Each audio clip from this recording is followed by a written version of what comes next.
I'm confident that under our leadership, the cherished alliance between our two countries will soon be stronger than ever. We had a great relationship. We had great victories together 4 years ago.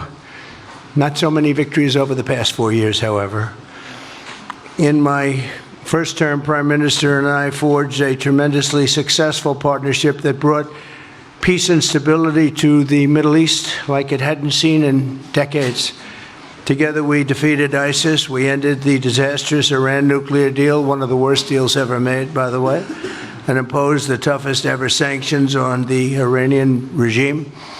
We starved Hamas and Iran's other terrorist proxies, and we starved them like they had never seen before. Resources and support disappeared for them. I recognized Israel's capital, opened the American embassy in Jerusalem, and got it built, by the way. Built it too, just not only designated it, but got it built at a price that nobody's seen for 40 years. We got it built, it's beautiful, all Jerusalem stone, right from nearby, and it's something that's very special. And recognized Israeli sovereignty over the Golan Heights, something that they talked about for 70 years, and they weren't able to get it, and I got it. And with the historic Abraham Accord, something that was really an achievement that was, I think, going to become more and more important because we achieved the most significant Middle East peace agreements in half a century, but the Abraham Accords in particular, and I really believe that many countries will soon be joining this amazing peace and economic development transaction. It really is a big economic development transaction. I think we're going to have a lot of people signing up very quickly. Unfortunately, for 4 years, nobody signed up. Nobody did anything for 4 years except in the negative. Unfortunately, the weakness and incompetence of those years, those past 4 years, the grave damage around the globe that was done, including in the Middle East, grave damage all over the globe. The horrors of October 7th would never have happened if I were president. The Ukraine and Russia disaster would never have happened if I were president. Over the past 16 months, Israel has endured a sustained, aggressive, and murderous assault on every front, but they fought back bravely. You see that, and you know that. What we have witnessed is an all-out attack on the very existence of a Jewish state in the Jewish homeland. The Israelis have stood strong and united in the face of an enemy that has kidnapped, tortured, raped, and slaughtered innocent men, women, children, and even little babies. I want to salute the Israeli people for meeting this trial with courage and determination and unflinching resolve. They have been strong. In our meetings today, the Prime Minister and I focused on the future, discussing how we can work together to ensure Hamas is eliminated and ultimately restore peace to a very troubled region. It's been troubled, but what's happened in the last 4 years has not been good. I want to thank Prime Minister Netanyahu for working closely with my transition team, the Special Envoy Steve Witkoff, who's here somewhere. Steve? Stand up, Steve, please. What a job you've done. What a good job you've done. Proud of you. Done a fantastic job. National Security Advisor Mike Waltz. Thank you, Mike, for working so well with us. Thank you. We have, in addition, Marco Rubio, who is on the phone right now, listening to every single word that we say, and he's going to be great. And Pete, congratulations. And Scott, congratulations. I see you're here. And Caroline's been doing a great job. She's really probably talked about more than anybody here. She's done a fantastic job, and thank you very much, Caroline. We're proud of you. But we'll only be satisfied when all of these problems are solved, and we have the team to solve them, and that's going to happen. And it's going to happen, I think, very quickly. I also strongly believe that the Gaza Strip, which has been a symbol of death and destruction for so many decades and so bad for the people anywhere near it, and especially those who live there, and frankly, who's been really very unlucky. It's been very unlucky. It's been an unlucky place for a long time. Being in its presence just has not been good.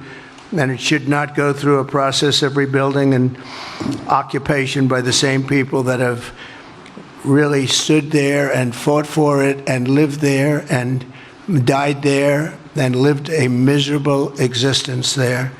Instead, we should go to other countries of interest with humanitarian hearts, and there are many of them that want to do this, and build various domains that will ultimately be occupied by the 1.8 million Palestinians living in Gaza, ending the death and destruction and, frankly, bad luck. This can be paid for by neighboring countries of great wealth. It could be 1, 2, 3, 4, 5, 7, 8, 12. It could be numerous sites, or it could be one large site. But the people will be able to live in comfort and peace, and we'll make sure something really spectacular is done. They're going to have peace. They're not going to be shot at and killed and destroyed like this civilization of wonderful people has had to endure. The only reason the Palestinians want to go back to Gaza is they have no alternative. It's right now a demolition site. This is just a demolition site. Virtually every building is down. They're living under fallen concrete that's very dangerous and very precarious.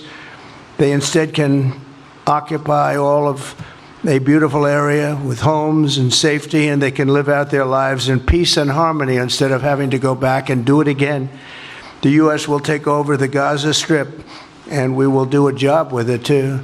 We'll own it and be responsible for dismantling all of the dangerous unexploded bombs and other weapons on the site, level the site and get rid of the destroyed buildings, level it out, create an economic development that will supply unlimited numbers of jobs and housing for the people of the area.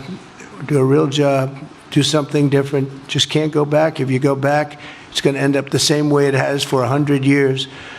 I'm hopeful that this ceasefire could be the beginning of a larger and more enduring peace that will end the bloodshed and killing once and for all.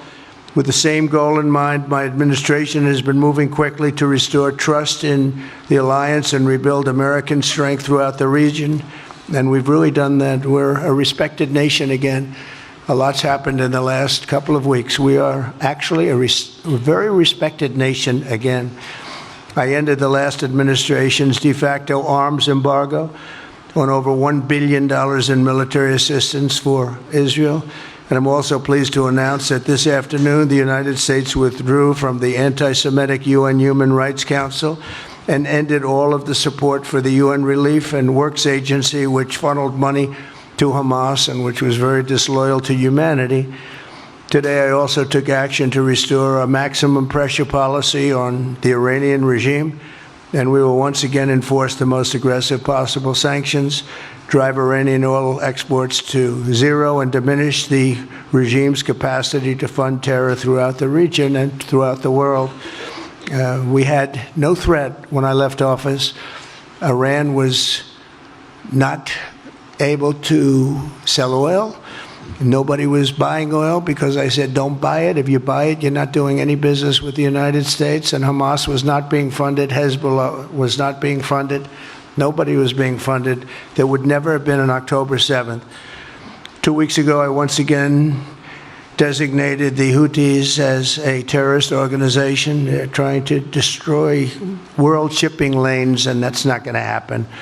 And over the weekend, I ordered airstrikes against senior ISIS leaders hiding in the caves of Somalia and took them out. Here in America, we've begun the process of deporting foreign terrorists, jihadists, and Hamas sympathizers from our soil, just as we have people that are extremely evil, and we're sending them out of our country. They came from jails. They came from mental institutions and insane asylums, and they were dumped into our country. They're gang members. We're getting them out at numbers that nobody can actually believe. And every single country is taking those people back. They said they would never take them back, and they're all taking them back, and they're taking them back very gladly. And I recently signed an executive order combating the vile wave of anti-Semitism that we've seen in the aftermath of the October 7th attacks. Together, America and Israel will renew the optimism that shined so brightly just 4 years ago. It was really a bright, beautiful light.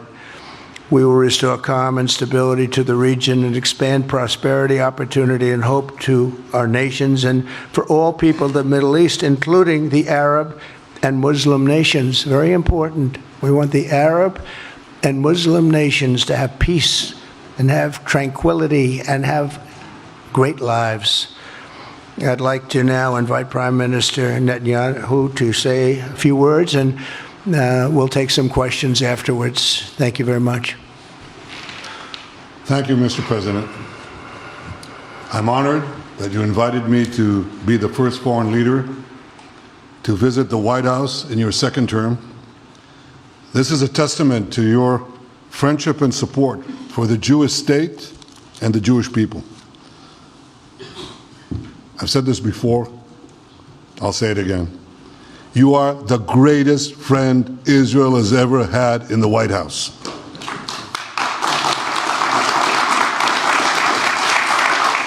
And that's why the people of Israel have such enormous respect for you.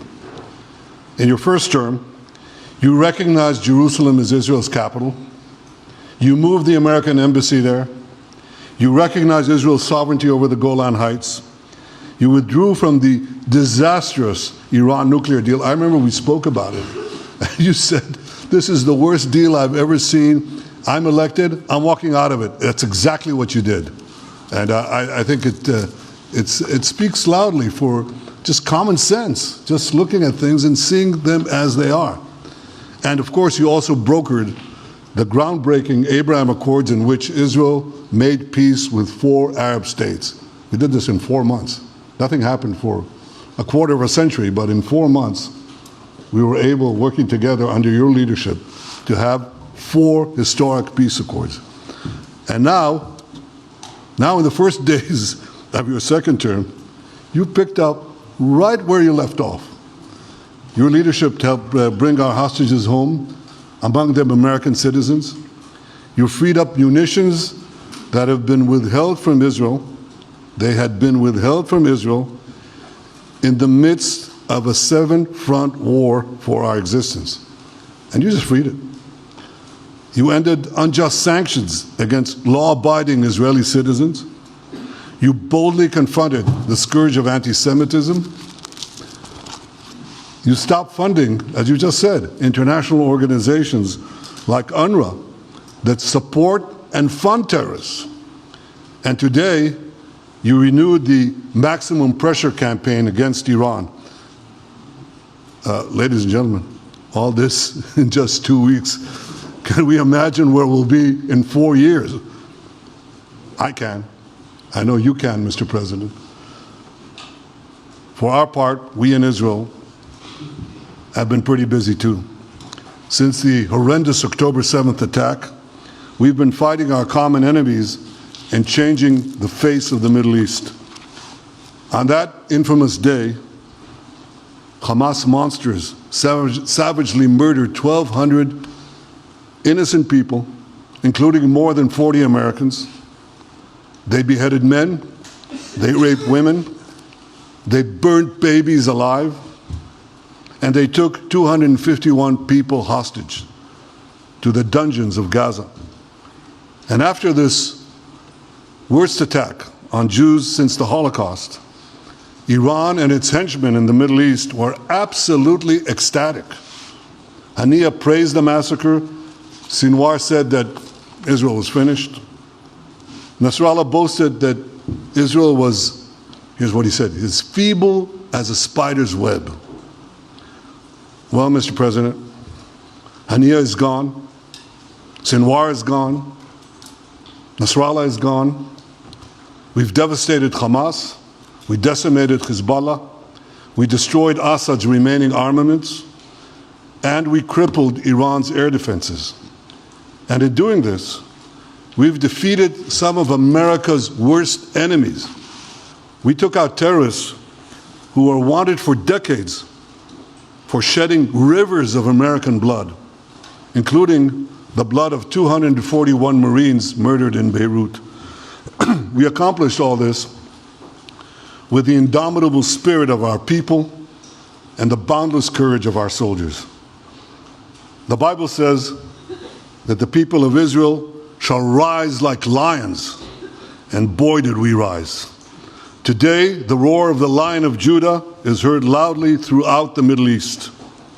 Israel has never been stronger, and the Iran terror axis has never been weaker.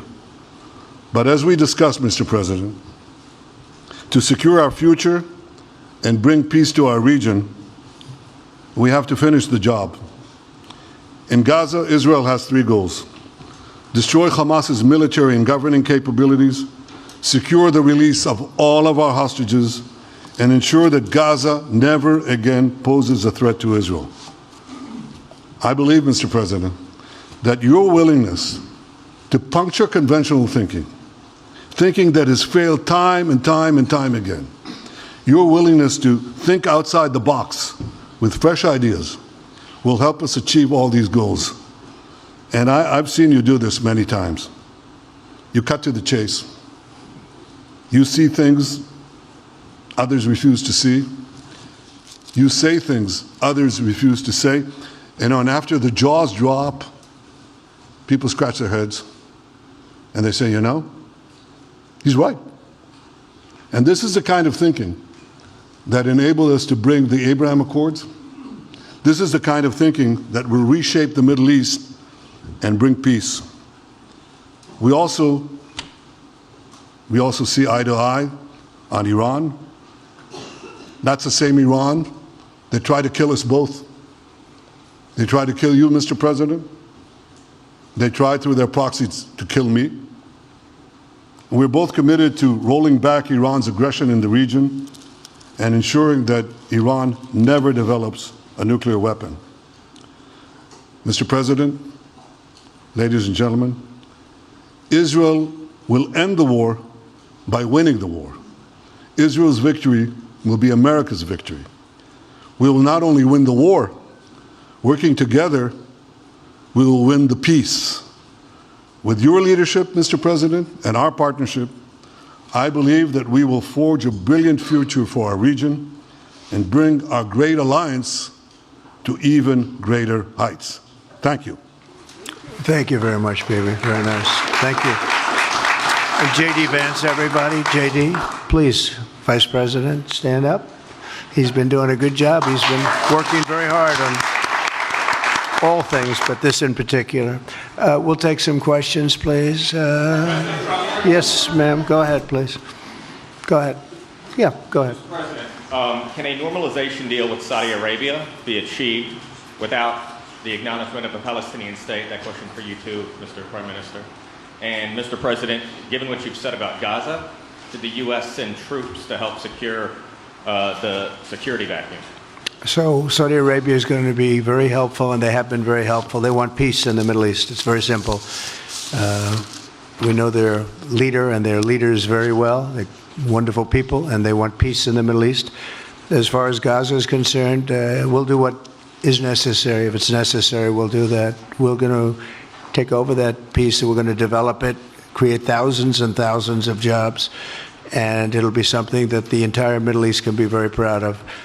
But everybody feels that continuing the same process that's gone on forever, over and over again, and then it starts, and then the killing starts, and all of the other problems start, and you end up in the same place, and we don't want to see that happen. So by the United States, with its stability and strength, owning it, especially the strength that we're developing and developed over the last fairly short period of time, I would say really since the election, I think we'll be a keeper of something that is very, very strong, very powerful, and very, very good for the area, not just for Israel, for the entire Middle East. Very important. And we'll, again, have thousands of jobs, and there'll be jobs for everyone, not for a specific group of people, but for everybody.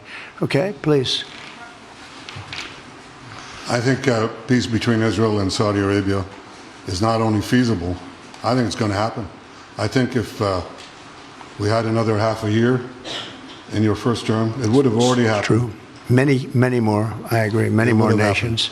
I think you can't prejudge and pre-guess how we'll achieve it, but I'm committed to achieving it. And I know the President is committed to achieving it, and I think the Saudi leadership is interested to achieve it. So we'll give it a good shot, and I think we'll succeed. Yeah, please go ahead. First of all, President Trump, did you hear from Prime Minister Netanyahu at your meeting guarantees that a ceasefire will hold, including phase 2, and Prime Minister Netanyahu working with you? Why are you refusing to set up a national commission to investigate failures of the process? Well, I can't tell you whether or not the ceasefire will hold. We've done, I think, a very masterful job. We weren't helped very much by the Biden administration, I can tell you that. But we've gotten quite a few hostages out. We're going to get more out. But we're dealing with very complex people. And we are going to see whether or not it holds. We certainly want to have more come out. They've come out damaged in many ways, very damaged people. But they're going to get better, and they're going to be strong, and they're going to have a good life. And we hope to get as many as possible out. Whether or not it holds, I don't know. We hope it holds. We hope it holds. I think that at the appropriate time, which I think will enable us to really investigate what happens, what were the causes of the failures, by an independent commission that will be accepted by the majority of the people. We don't want it accepted by one half of the people and not the other. I think we should have it, and we should find out exactly what happened. I'm insisting on it. And believe me, it'll surprise a lot of people when it happens. Kelly, go ahead. You are outlining something that is really quite striking tonight. You are talking about... Thank you, Mr. President, Mr. Prime Minister. You are talking tonight about the United States taking over a sovereign territory. What authority would allow you to do that? Are you talking about a permanent occupation there, redevelopment?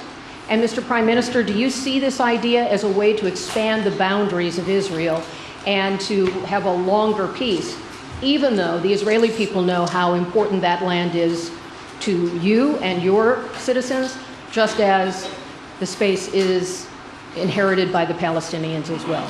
I do see a long-term ownership position, and I see it bringing great stability to that part of the Middle East and maybe the entire Middle East. And everybody I've spoken to, this was not a decision made lightly. Everybody I've spoken to loves the idea of the United States owning that piece of land, developing and creating thousands of jobs with something that will be magnificent in a really magnificent area that nobody would know. Nobody can look because all they see is death and destruction and rubble and demolished buildings falling all over. It's just a terrible sight. I've studied it. I've studied this very closely over a lot of months, and I've seen it from every different angle. And it's a very, very dangerous place to be, and it's only going to get worse. And I think this is an idea that's gotten tremendous, and I'm talking about from the highest level of leadership, gotten tremendous praise. And if the United States can help to bring stability and peace in the Middle East, we'll do that. Bibi? I mentioned again tonight our three goals. And the third goal is to make sure that Gaza never poses a threat to Israel again. President Trump is taking it to a much higher level. He sees a different future for that piece of land that has been the focus of so much terrorism, so many attacks against us, so many trials and so many tribulations. He has a different idea. And I think it's worth paying attention to this. We're talking about it. He's exploring it with his people, with his staff. I think it's something that could change history. And it's worthwhile really pursuing this avenue. Yeah, please, go ahead. Go ahead. Right. Question for you. Can you hear me? Yeah. So before rebuilding Gaza again, obviously it'll take out all the hostages, and one of them is Dan Alexander, an American soldier who is alive. How will you be assured that you will take out all the hostages and then rebuild? We're working very hard to get all the hostages. The word is all, and we are working very hard. So far, it's been moving along fairly rapidly, pretty much on schedule. I'd love to have them all out at one time, but we're taking them out, and tomorrow more are being released, and over the days more, and then we'll go into a phase 2. But we'd like to get all of the hostages, and if we don't, it will just make us somewhat more violent. I will tell you that, because they would have broken their word. Mr. Witkoff and his entire group have been working 24 hours around the clock, and they want them out, and promises have been made to them, and we'll see whether or not those promises will be kept. But we want all the hostages, that's right. How much time do you think it will take? Do you support, Mr. President, do you support Israeli sovereignty in Judea and Samaria, areas which many believe is the biblical homeland of the Jewish people?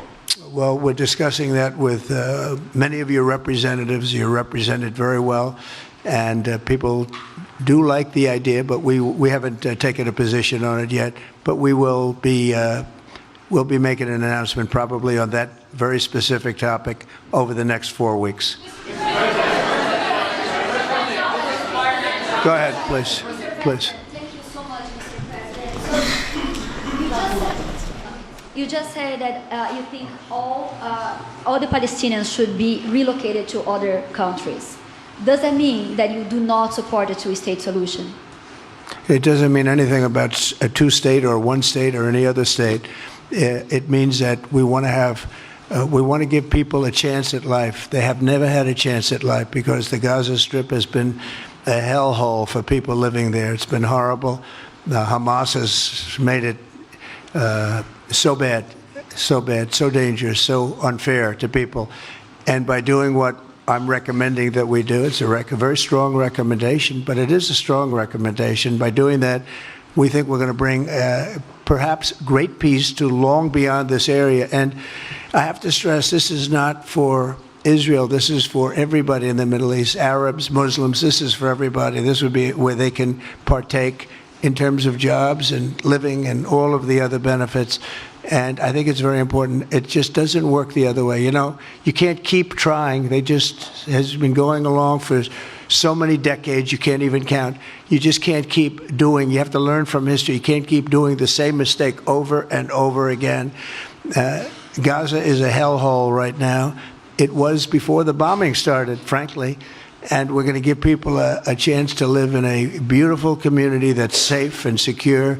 And I think you're going to see a tremendous outflowing of support. I can tell you, I spoke to other leaders of countries in the Middle East, and they love the idea. They say it would really bring stability, and what we need is stability. Yes, sir, please. Go ahead. Thank you. Are you still committed to imposing sanctions on the ICC, despite the move being stalled in the Senate? And please, a question for the Prime Minister as well. The President has been very clear about his desire to achieve a deal with Saudi Arabia. How do you settle this if Israel is required to renew the war against Hamas in the future? Go ahead, baby.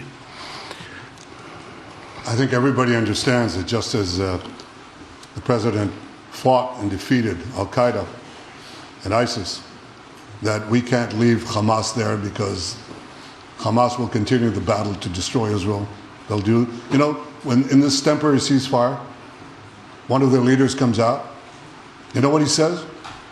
We're going to do October 7th again, except we'll do it bigger.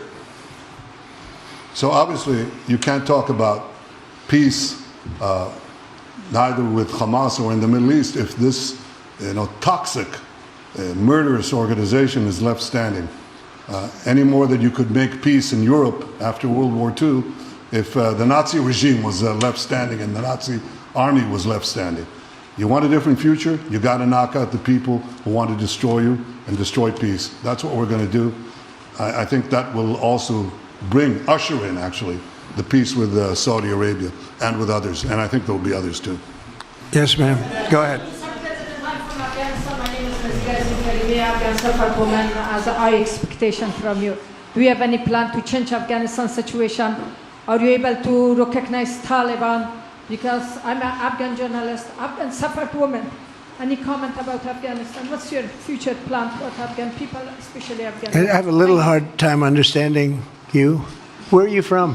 Afghanistan. Oh. I'm from Afghanistan. Actually, it's a beautiful voice and a beautiful accent. The only problem is I can't understand a word you're saying. But I just say this, good luck, live in peace. Go ahead, please.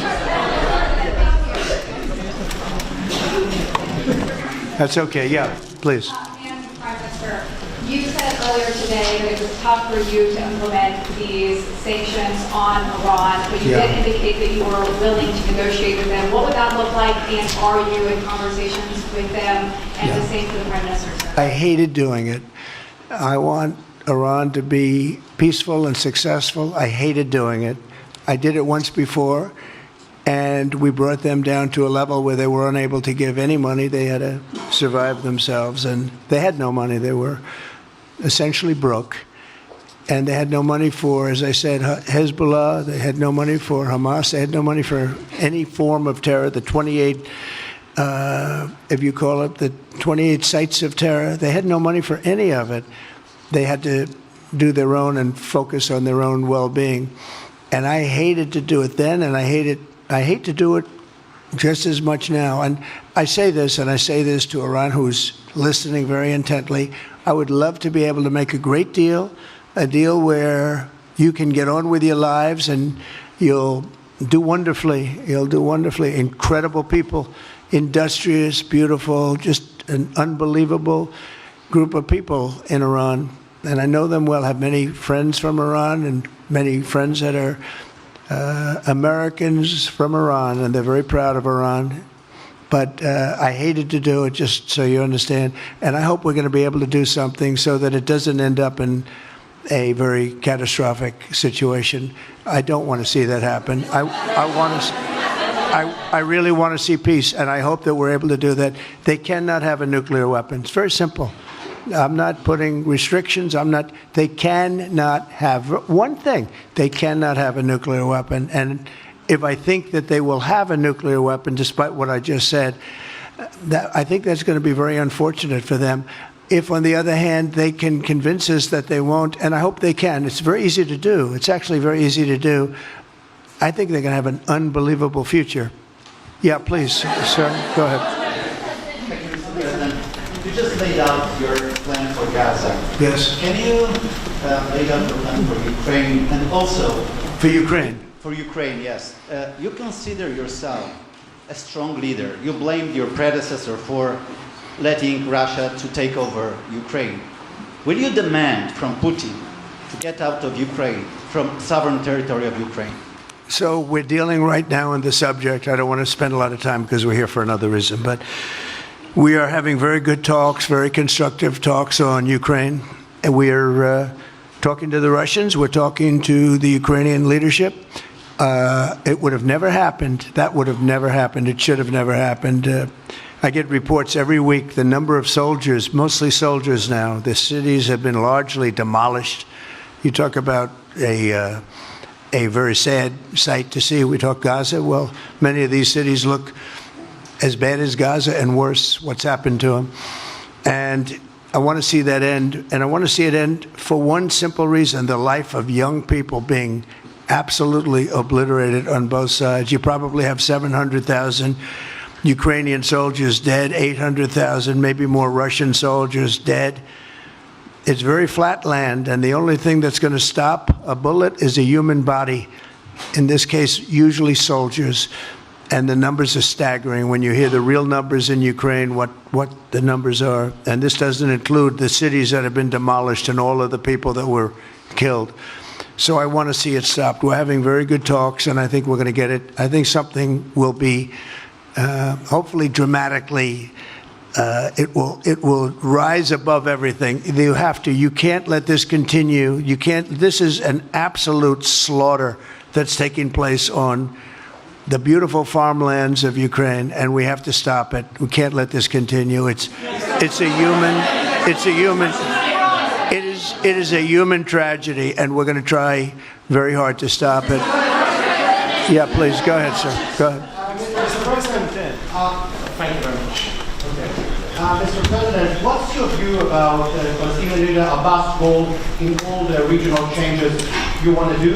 And the question for the Prime Minister, what's your view on President Trump wanting to reach a deal with Iran and not a much more active military stance towards it? Go ahead, baby. Go ahead. I think the president just said something that I think is the pivot of everything that we're talking about. He said Iran cannot have a nuclear weapon. And we fully agree with that. If this goal can be achieved by a maximum pressure campaign, so be it. But I think the most important thing is to focus on the goal, which the president just did, and I fully agree with him.